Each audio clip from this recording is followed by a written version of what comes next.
Hi అండి, welcome to Jaya's one kitchen Telugu. ఇవాళ special recipe బెల్లం కజ్జికాయలు. బెల్లంతో కజ్జికాయల్ని సూపర్ టేస్టీగా ఎలా తయారు చేయాలో మన ఆంధ్ర స్టైల్లో తయారు చేద్దాం, వచ్చేయండి. ముందుగా కజ్జికాయల కోసం ఒక మిక్సింగ్ బౌల్ తీసుకొని ఇందులో 2 కప్స్ మైదా వేసుకోవాలి. ఈ 2 కప్స్ మైదా ఒక 250 గ్రామ్స్ వరకు ఉంటుంది. ఇప్పుడే ఇందులో ఒక 1/2 teaspoon salt, 2 tablespoons oil వేసుకొని అంతా మిక్స్ అయ్యేలాగా కలుపుకోవాలి. తరువాత కొద్దిగా వాటర్ యాడ్ చేసుకుంటూ ఈ పిండిని చపాతీ ముద్దలాగా ప్రిపేర్ చేసుకోవాలి. తర్వాత మూత పెట్టి ఒక 15 to 20 మినిట్స్ ఇలాగే వదిలేయాలి.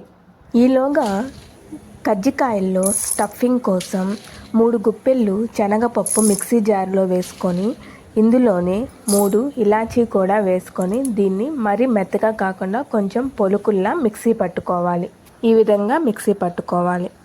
ఇప్పుడు ఒక మిక్సింగ్ బౌల్ తీసుకొని ఇందులో 1 కప్పు కొబ్బరి తురుము, కొబ్బరి మరీ ఎండిపోయింది కాకుండా కొంచెం వాడ టెంకాయ అంటారు కదా, ఆ టైప్లో ఉన్నది తీసుకుంటే కొబ్బరి అనేది తీయగా ఉంటుంది. ఇప్పుడు ఇందులో ఇంతకుముందు మిక్సీ పట్టుకున్న సాయిపప్పు, ఇలాచీ పొడి ఒక 3/4 కప్పు, తరువాత ఒక 2 స్పూన్స్ నెయ్యి వేసి దోరగా వేయించుకున్న ఉప్మా రవ్వ 1/2 కప్పు, ఇప్పుడు తురుముకున్న బెల్లం 1 కప్పు. ఇది మనం తినే స్వీటుని బట్టి వేసుకోవచ్చు. ఇప్పుడు ఇవన్నీ మిక్స్ అయ్యేలాగా ఒకసారి ఈ విధంగా కలుపుకోవాలి.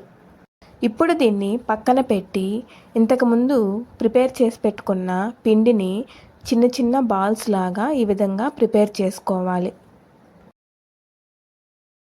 ఇప్పుడు ఒక్కొక్క బాల్ తీసుకొని చపాతీ లాగా ప్రిపేర్ చేసుకొని కజ్జికాయలు ప్రిపేర్ చేసుకుని మోల్డ్లో ఈ విధంగా పెట్టుకొని 1 టేబుల్ స్పూన్ ఇంతకుముందు ప్రిపేర్ చేసుకున్న స్టఫింగ్ మిశ్రమాన్ని ఇందులో వేసుకొని ఇక్కడ చూపిస్తున్న విధంగా కజ్జికాయలను ప్రిపేర్ చేసుకోవాలి.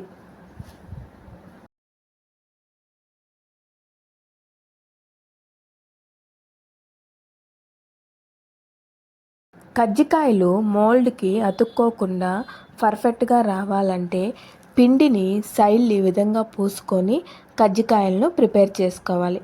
అప్పుడే కజ్జికాయలు పర్ఫెక్ట్గా వస్తాయి. చూసారా కజ్జికాయలు ఎంత పర్ఫెక్ట్గా వస్తున్నాయో? అన్ని కజ్జికాయలను ఈ విధంగానే ప్రిపేర్ చేసుకోవాలి. ఇప్పుడు డీప్ ఫ్రై కోసం స్టవ్ మీద కడాయి పెట్టి ఆయిల్ వేసుకొని హీట్ చేసుకోవాలి.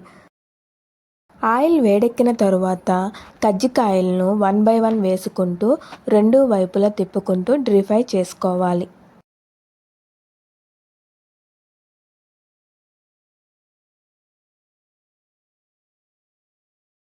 ఇవి ఒక 10 మినిట్స్ తర్వాత లైట్ గోల్డెన్ షేడ్కి వస్తాయి. అప్పుడే వీటిని తీసి వేరొక బౌల్లో వేసుకోవాలి. ఇంతేనండి, బెల్లం కజ్జికాయలు అన్నీ ఈ విధంగానే డీప్ ఫ్రై చేసుకోవాలి. ఈ బెల్లం కజ్జికాయలు లోపల కొంచెం జ్యూసీగా చాలా అంటే చాలా టేస్టీగా ఉంటాయి. మీరు కూడా ఒకసారి ఈ బెల్లం కజ్జికాయల్ని ఈ స్టైల్లో ట్రై చేసి ఎలా వచ్చాయో కామెంట్ బాక్స్లో కామెంట్ చేయండి. ఇలాంటి మరెన్నో simple and tasty healthy recipes కోసం మన ఛానల్ని లైక్ చేయండి, మీ ఫ్రెండ్స్ అండ్ ఫ్యామిలీ మెంబర్స్కి షేర్ చేయండి అండ్ సబ్స్క్రైబ్ చేసుకోండి. Thank you for watching.